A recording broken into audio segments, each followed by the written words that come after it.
Yeah, what's good, people? King OP the Great, aka O motherfucking P. And we're just doing something a little bit different for the BSP podcast. Make sure you go follow, like, and subscribe. It's at BSP Podcast on all platforms.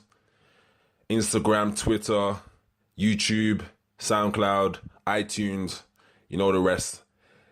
Stay posted, stay updated with all latest news from boxing. Speaking of which, there was a big event last night, a pivotal event last night in British boxing, and also a little event over the pond on Cinco de Mayo. And I'm going to touch on how I view the fights, how I see the impact of those fights, and then what we'll look forward to in the rest of the month of May. So yeah, first and foremost, I hope everybody's enjoying this gorgeous bank holiday. That's whether you're in the US, in the UK, or anywhere else around the globe. And yeah, you know me, King OP, just out here giving my opinions, giving that smoke, as I always do. And myself, colleagues KC, Nate Knows, are going to give our own little inputs on this weekend's event. And then back to the podcast as normal next week. So we're just trying out a few little things, bringing you all the latest content from our perspective. So yeah, let's talk about revenge or repeat. As you all should know by now, we got to repeat. And I want to break down like the whole event from my perspective, because if I'm truly honest, when Haye pulled out of the December the 17th rematch, I was a little bit underwhelmed by the prospect of them two going back at it in May, 5 months later. The enthusiasm didn't really sit within myself. David Haye for me has been a spent force. David Haye for me has been somebody who's kind of, done his best to pretty much mug the public. Chasing paydays, fighting bums, fighting, people we've never even heard of. Mark Demore, the Cobra, we don't know who these people are. And he was happily collecting checks off this. The Tony Bellew fight came about, I'd say large in part because of Tony Bellew's actions after beating BJ Flores. I think that was in the Echo Arena. And they were able to make that fight last year. Now, we all know how that ended. Haye had an injury, Achilles, saw him break down. We've seen his body break down on numerous occasions. So that was nothing to be unexpected. But Bellew got the victory. Obviously, subsequently, people started discrediting Bellew for that performance. Started mentioning the fact that Haye was injured, the fact that he couldn't really get rid of a man who was injured. It took him another 6 rounds. The fact that he looked like he was out of shape, the fact that he wasn't really delivering a precise finish, something that was conclusive. Hence, we got the build up for the December the 17th fight. But with the reemergence of the heavyweight division, as we've seen globally, we know all the relevant characters. This fight, to me, particularly in May, just didn't really get me excited. That slightly changed in the past 2 weeks prior to the fight. And large in part was due to the, some of the characters that were obviously not in the actual event, but were there supporting and building up. Particularly Haye's lawyer, Adam Morley. Now, if you remember, when they did a presser last year, in March, he got absolutely abused by the Liverpool Scouts fans. And he set himself up again for that again in this press conference in the week building up. But he played a blinder. Yeah, I don't normally use that phrase, blinder, but he played an absolute, not even a blinder, he played an absolute corker. Yeah, I'm bringing out cricket phrases right now in bringing in the J from the in-betweeners and building up to the whole public school boy trying to be cool and down with the kids. I can't believe I'm saying those phrases, but yeah. And that in itself, you know, that went viral. That had people talking about boxing who normally don't talk about boxing. I think Haye's demeanor in the build up to the fight, trying to play the cool, calm, collected character. That was a good strategy on Haye's part. You know, you could see in his face that he was dying to bite, dying to give Tony Bellew as good as he got. But he held it down, he played it well. And I think even Haye's coach, Ismail Salas, stepping up and, you know, getting agitated by Bellew. You know, people, one thing you should know, you know, obviously I'm a travelled man, even on the UK shores. You are not going to beat Scouse banter if you're not from Liverpool. That's just a wasted effort. I think these people, that is part and parcel of being a Scouser. You know, they get ridiculed from the gate as being thieves and, you know, a little bit backwards, a little bit slow. Unemployed is a common phrase they try and besmirch Scousers for. And they learn to ride that, and obviously they can give it back.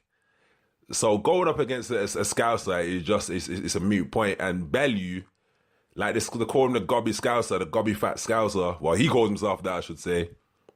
He lives up to billing. Like, you can't go against Bellew. And some of his one-liners in this press conference had me dying. Like, it is so astute with it as well. It just, like I said, overall, the build-up to the fight, coincidentally, was actually not so much about Eddie Hearn for once. You know, it was literally about these two fighters and you know, other protagonists or antagonists, however you want to look at it. Depends who you're supporting. Now, Bellew stated the fight was going to be more conclusive. And if I'm honest with you, I believed in Bellew's ability to win the fight, largely because in boxing, it's usually unheard of that if you immediately rematch someone that beat you, that you will come out victorious. 9 times out of 10, the person who wins the first fight will win the second fight because they've had, in their mind, everything they can see from you, plus they've got the mental edge over you that they'll beat you once. So for me, I was very much confident Bellew had Haye's number. Like literally 079'd him. But the one thing that had me giving Haye a little bit of a shout in this one was the fact that he constantly referenced the fact that he wasn't suffering from any injuries, that he had a perfect training camp. He had Ruben Tavares come back in, the strength and conditioning coach, former athlete. And that for me was quite telling. And it kind of gave me a little bit of doubt crept in because I said, shouts out to one of my good friends, Simon. We basically discussed and we both had the same feeling that if Haye's body could hold up, he's gonna cause Bellew a lot of problems because he's explosive and that power doesn't leave you. Like, it's the last thing that leaves any boxer is their power shots. And Sai, credit to him as well, stated that we would know in the first round how it would go. And I think that basically was that summed up the fight. Bellew wasn't shying away from anything. You know, there was a lot of posturing from both of them during the fight. You know, hands up as if to say that the best you got. Which I like, but what I like more than anything was Bellew's movement. You know, how he was making Haye miss, how he was slipping shots and rolling, and then mix it up in the pocket. And we also what happened in the third round when he pushed Haye back onto the ropes and he caught him with a nice short right hook, which Haye's body just betrayed him straight down and then got caught again at the end of that round. Like, for myself, I watched that and exploded out of my seat when I saw those two knockdowns in round 3 because the writing was on the wall. Haye's allure, Haye's mystique is evaporated. It's all gone. You know, let's not be mistaken. David Haye is gonna have two careers. It's going to be David Haye prior to Vladimir Klitschko, David Haye post. You can't take away any of his credentials prior to Vladimir Klitschko fight. Everything after, sketchy. I'm going to come back to that. There's got some good points on that. Anyway, back to the fight. The finish from Bellew was clinical. You know, it was literally a race to who could connect with their hook. They both slipped this first shot. Both came back trying to throw the short hook on the inside. Haye lost. Whether that's age.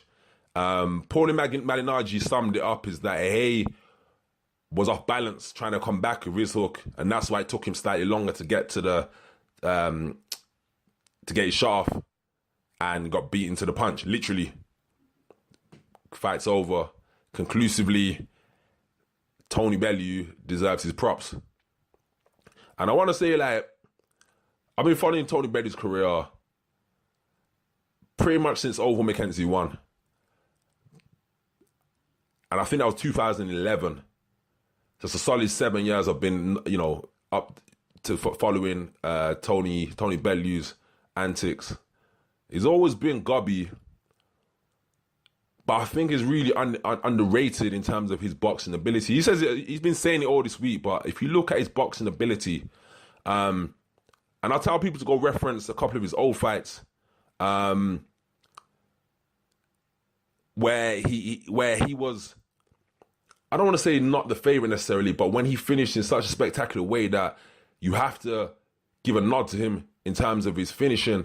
You know, I look at the finish against Danny McIntosh in 2012. You know, he caught Danny McIntosh similarly on the inside again, right hook, flower on his back. Referee, I think it was Howard Foster as well, just waved it off over. The Makabu fight, 2016, again on the inside. People really do need to start giving him some more props. And I know Tony Bellew's very humble, almost to the extent of being, of showing too much humility. You know, it's almost like you want to give him a pat on the back and say, you know, it's all right to say you're pretty good. He probably thrives off the underdog, you know, appearance, but he does deserve his credit.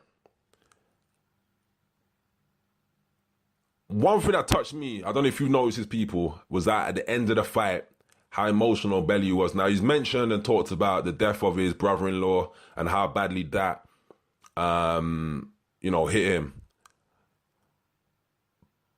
But we've seen this kind of story quite frequently in boxing in terms of boxers going off the rails. You know, we can name Frank Bruno, people like obviously Tyson Fury more recently. There's a slew, I mean, even Roger Mayweather to some extent, there's a slew of boxers historically who have struggled mentally with their mental health, either during or after boxing. Oliver McCall during the Lennox Lewis fight.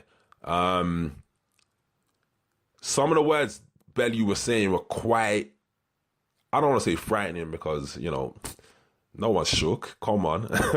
But they were quite alarming is what I want to say. And I think after we give him his plaudits, I really do think that Eddie Hearn needs to offer him and even probably his family some assistance with mental health. Not to say Tony Bellew's getting ready to jump off a cliff and kill himself or anything of that nature or that drastic, but just to get him back on track, because it seems to have affected him. You know, when people are saying they're crying on their own in the hotel room for a week, you know, that, again, alarming phrases. And we're trying to make sure that mentally is all right. And the question I started thinking about is, where will Bellew go from this? And I think he's kind of in a rock and a hard place, like literally, with the rock being Andre Ward and the hard place being Tyson Fury, because they're the only real two fights that make sense for him to embark on going forward. Anybody else, Tony Bellew, unfortunately, is not really a big enough name in the UK to really headline an event that can make him the kind of money for where it makes sense. So he kind of needs a dance partner.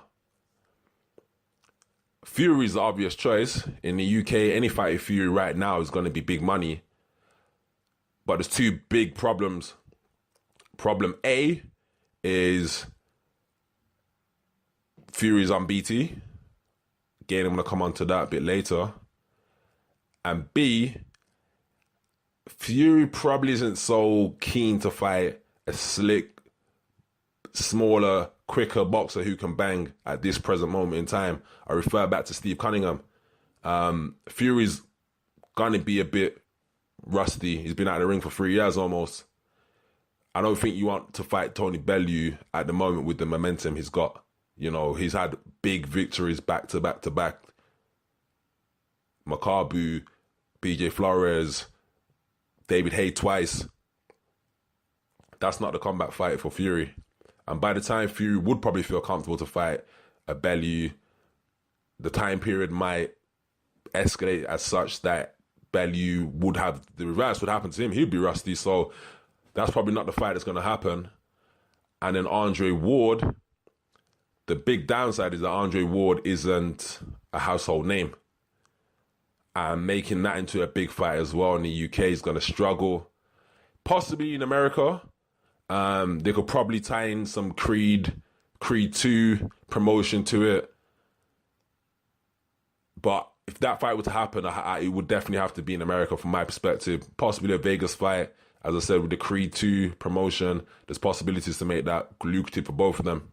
Other than that, it could be the time for the Bomber to hang up his gloves and go down in Liverpool folklore as one of the best on Merseyside, alongside John Conte, former light heavyweight WBC champion. Let's move on to the other individual that was in that fight last night, or was in the fight for 5 rounds anyway until he got stopped. Where does David Haye go? Now, for me, it needs to be retirement. You know, rubber stamp that. If the rumors are true that he has financial problems, based on a few poor choices during his, reign in the public limelight, he hasn't got the draw. He won't have the draw to build a big fight, a box office fight. You know, nobody's going to play pay-per-view for David Haye on the back of 2 losses to Tony Bellew. Are there people who could fight and get a decent wage? Possibly. You know, him and a David Price is potentially a fun fight. Dylan White was making a bit of noise, but you can imagine Dylan White would put David to the sword right now. He's very limited in his options. Chisora 2. Does anyone really want to see that? Are we going to pay money for that? He's really in a position whereby hanging up the gloves, maybe building a career in punditry and managing / advising his fighters on Haystar is probably his best option. But again, we never know how bad the so-called money problems are. You know, and a desperate man would do things to make a buck. So let's hope that he's not as desperate as some of these fights are giving the impression. I was going to give some smoke to David Haye, mostly because of them shorts. I can't be the only one that looked at them shorts and thought David Haye looked like a Kardashian. David Haye had the top half of a Paris catwalk model and the bottom half of a hippopotamus. I don't know what the fuck I was seeing there, cuz I was gonna give him smoke. I think the three times he hit the canvas is enough for him, but I'm noticed with David Haye though, and this is why I say his career is of 2 halves. Because prior to the post-Vladimir, all of his shorts have been questionable. When he fought that Demori, and then when he fought that Cobra guy after, both Bellew fights, He's either wearing shorts which shouldn't be on before the watershed because they're borderline hot pants, or he's coming in like yesterday looking like Ronald McDonald. Clown. I'm going to move on from that fight anyway. I think there's nothing really more to be said. I think Tony Bellew, plaudits. Speak with a therapist. Let's get you back smiling, happy. Potentially the Ward fight. If not, retire. Ward in Vegas, retire. David Haye, just retire.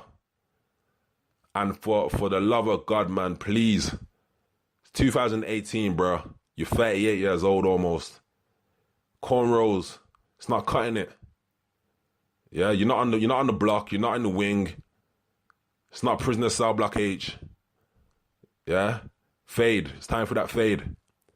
London curls, whatever you need to drop, but the braids, cut that. Speaking of yesterday's event at the O2, we saw Joe Joyce in 2 rounds capture the Commonwealth belt. The fastest time that's been done in history, I believe, or in over 100 years. 4 professional fight, stopping Leroy Thomas with a short right on the inside, after putting him down a few times with some very weighty body shots. Joe Joyce is an awkward one. He's an awkward one because stylistically, it's not fun to watch. He's very effective, but he's just not fun to watch. Very cumbersome. He's very much the robot. You know, he's a poor man's version of George Foreman. And then outside the ring, he's got about as much charisma as a freshly painted white wall.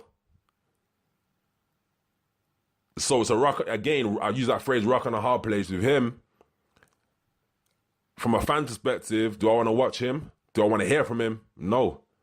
And from a fighter's perspective, this is probably his biggest problem going forward. He's probably the heavyweight equivalent of a Sean Porter at the welterweights, in that no one's going to want to fight this kid because he's going to come to fight for 12 rounds like he does not get tired. And he's got heavy hands and he's going to sit on your chest. He's going to keep coming forward. Nobody's going to want him. It's been mentioned that he could be a heavyweight champion going forward. Could he get a version? Possibly. You know, there's the WBA regular,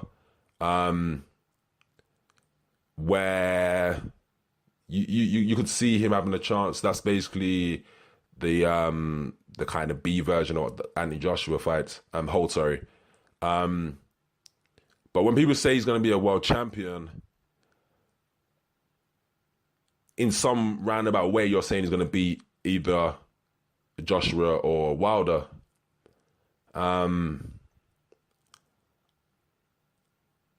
don't see how his style would be anywhere near effective against a Joshua other than taking a lot of punishment and being stopped later on. You see him having potentially more success with a Wilder because, again, Wilder's going to have to throw his shots from distance. He's not going to want to have, to fight in the pocket. And that might be Joe Joyce's best opportunity if that was to happen. But again, I just don't see him being at the level to beat either of those two people, if I'm truly honest. So him being a world champion, I can see him definitely being a challenger, and maybe on several occasions. But again, for him, I think his best option may be to go back to fight for the British. We got Hugh Fury and Sam Sexton fighting for the British in the Macron Arena, the former Reebok, Bolton Wanderers Stadium. That's next Saturday. And I think him versus the winner of that will be a good little... Well, I see Joe Joyce beating either of them, to be honest with you. But it enables him to get, another belt and march on forward, increase his value, his stock. and get more in the public psyche, and hopefully he starts getting a bit more comfortable in front of the camera. Another shout out's got to be to Josh Buatsi, who is just going from strength to strength. Light heavies need to watch out, because this kid is something special. He's got, finisher's instinct in him. Great boxing IQ. He can box at range. He doesn't waste any shots. Very economical, and he just looks good. He's almost the antithesis of Joe Joyce, in the sense that he's very fan friendly, and even though he's not, effing and blinding, throwing tables, jumping around, he's still, easy on the ear. Great orator, and someone I can see going really far in the game. I mean, domestically, there's a lot of fights that will start materializing, particularly in 2019. You're looking at the likes of, obviously, Anthony Yard, Sebastian Eubank is coming up, Buglioni, Callum Johnson. There's quite a deep pool of talent, and there's going to be some good matchmaking. But he looks really solid, really good at the moment. I mean, if you look on the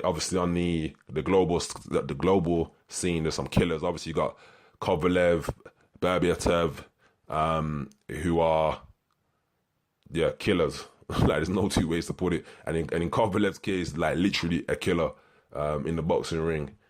But I see some good, it's a good prospect, and it's a good horizon for those guys. So I'm looking forward to that. And then, lastly, John Ryder, who at super middleweight actually looks like he's hitting his best. Commiserations to Jamie Cox. I think, got discombobulated by that shot to top of the head.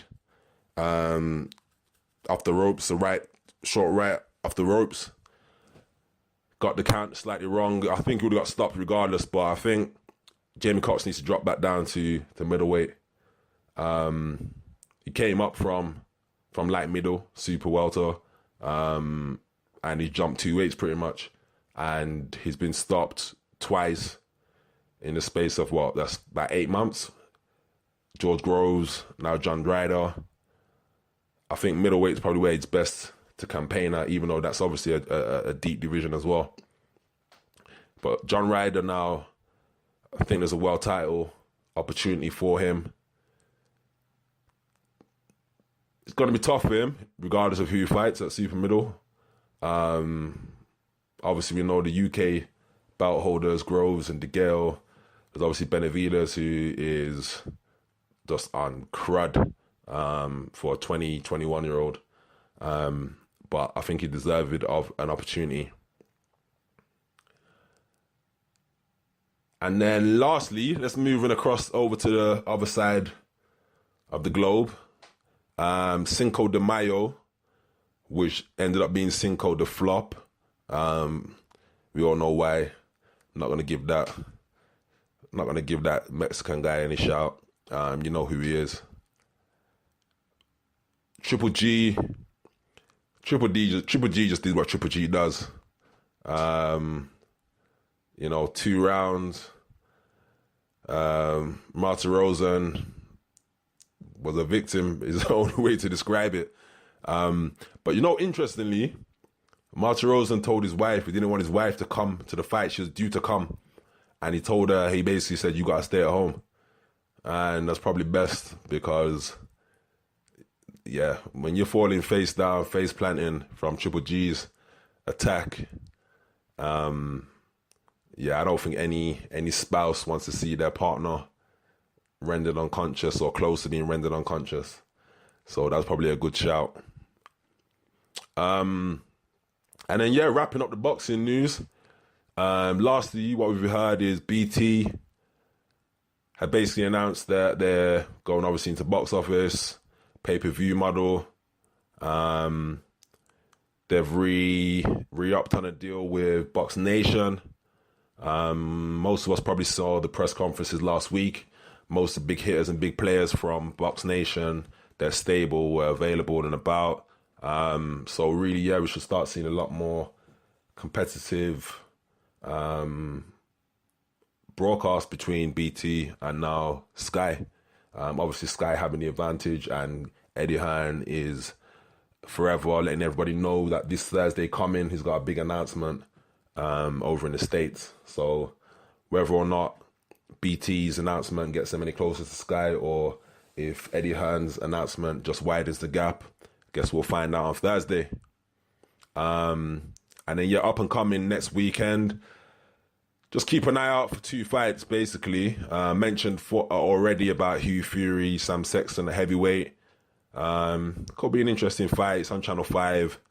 You know, if you've got a slow weekend, maybe check that one out. But then the big one is WBA lightweight title. Mr. Lomachenko versus Jorge Linares. High-tech Lomachenko, or Nomas. Lomachenko, as he likes to be called now. Gotta be the favorite. So much talent in that kid, pound for pound. Gotta be top 3. Obviously, people are gonna have their various different opinions. Crawford's obviously gonna make a shout. But yeah, Lomachenko's gotta be comfortably sitting in top 3. And that's really gonna be that wrap up for the weekend and the week that we've seen so far in boxing.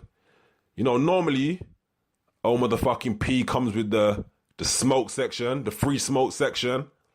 But you know what? I kind of struggle. I'm gonna be honest with you people. Like, I struggled this week to find somebody that really deserved it of smoke.